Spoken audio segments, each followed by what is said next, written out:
Programang ito ay rated SPG, striktong patnubay at gabay ng magulang ang kailangan. Nangako nga si Tanggol na tutuparin niya ang pangako niyang ililigtas niya at babawiin niya si Santino sa poder ng mga gerero. Hindi na din ito patatagalin pa ni Tanggol dahil ora mismo ay susugod si Tanggol sa mansyon ng mga gerero para iligtas si Santino.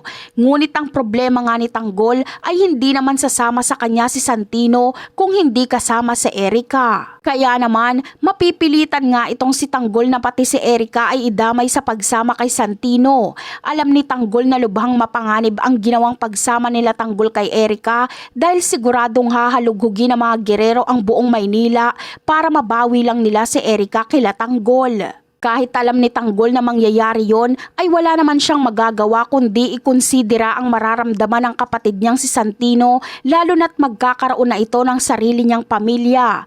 Kaya kahit mabigat sa loob ni Tanggol at maaari nilang ikapahamak ang pagsama sa lungga nila kay Erica, ay tinanggap na lang ito nila ng buong puso. Ang mahalaga kila Tanggol ngayon ay nasa poder na nila si Santino at advantage pa na nasa kamay din nila si Erica dahil magiging alas nila ito laban sa mga gerero.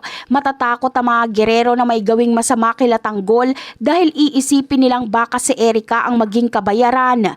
Ngunit ganun man ang mangyari ay hindi pa rin kayang manakit nila Tanggol kung wala namang kinalaman sa kanilang gulo. Dahil ang tanging kagustuhan lang talaga ni Tanggol ay mapagbayad kung sino talaga ang mga taong responsable sa mga katiwalian, kurakot at pati na rin ang pagkuha ng hustisya para sa nangyari kay David. Ito ang hindi mapapalampas ni Tanggol dahil ito talaga ang kanyang totoong layunin at yan ang aabangan natin. Bye!